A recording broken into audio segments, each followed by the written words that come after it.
You're at Alligator Creek Bridge. This is the approach. The service was done on this girder, as you can see, on the 18th of August. It's now 2 months later. Just to show the movement. So there's the markings. We've had about 8mm movement on this particular bearing after we cleaned and greased it. The interesting thing is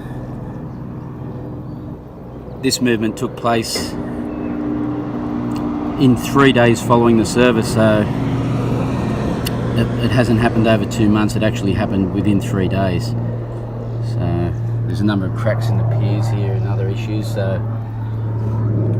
there would have been a lot of pressure, or this particular slide plate bearing could possibly have been seized. So that just shows you the result after the roller rehab service.